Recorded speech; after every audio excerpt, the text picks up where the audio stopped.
Hi, how much of your body weight are you actually pressing when doing a pike push-up? I have a very simple setup to measure that. I have a bathroom scale and a phone recording it. So what I'll do is that I'll put my feet on the scale and do my pike push-ups and record the numbers on the scale. And then I will subtract that number from my body weight, which I will also measure, and we will be left with the number that is being pressed by my hands or the amount of weight I am pushing with my upper body muscles. Unless I'm making some sort of a mistake in my calculations, this will give me a pretty accurate results. If you're wondering why I'm not putting my hands on the scale to directly measure the weight, that's because the scale is quite narrow and I'll have to put my hands close together like this and press up like that. And that's closer to something like a diamond pike push-up, which no one really does.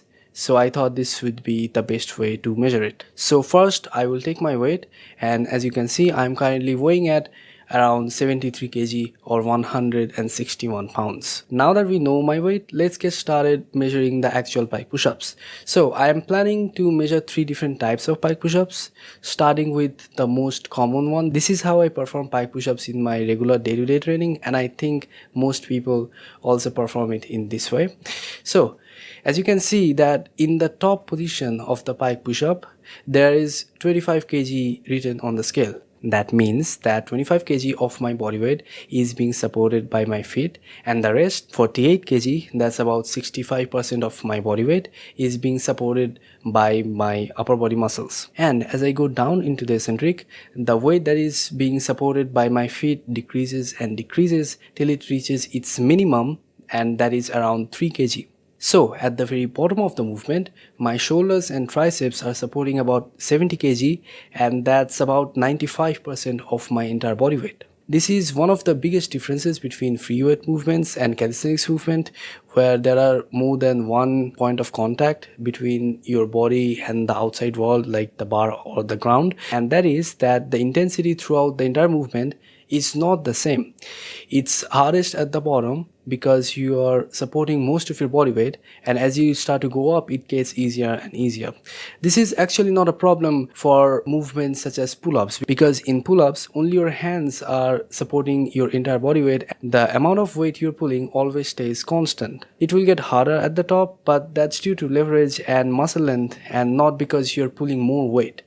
But for things like pike push-ups, inverted rows, regular push-ups, how much weight you're pushing or pulling is changing depending on where you are in the movement. So that was the regular pike push-up, where 65% is the least and 95% is the most amount of body weight you're pushing during at any part of the movement. Now let's measure 2 other variations of the pike push-up.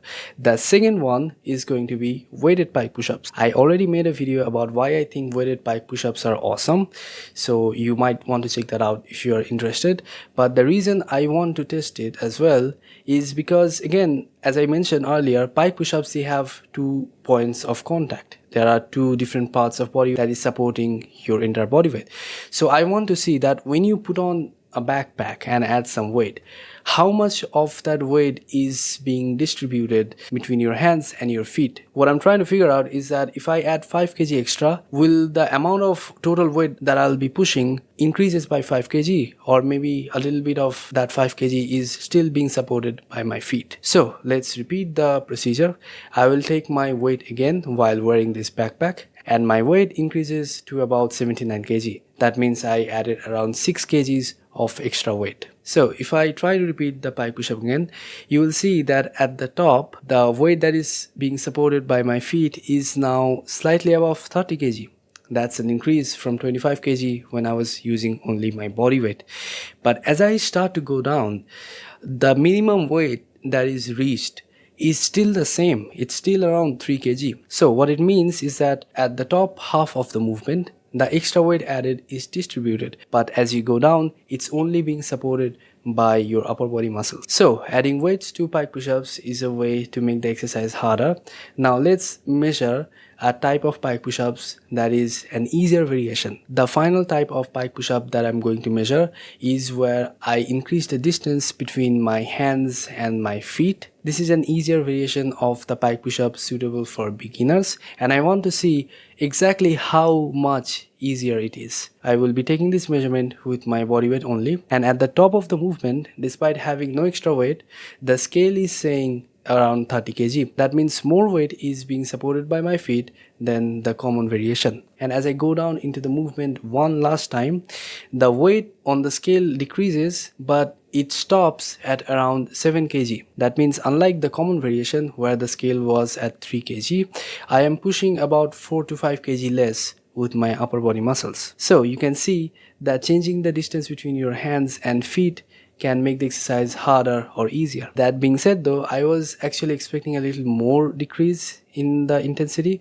because yes, obviously it's easier and it's around 4 to 5 kg less, but it feels like that it should be more. It feels like that I am pushing like 10 kg less, but the numbers obviously don't lie, so I stand corrected. So that's it for this video. I was curious about this thing for a long time, and I hope this video helps out someone who also had the same curiosity.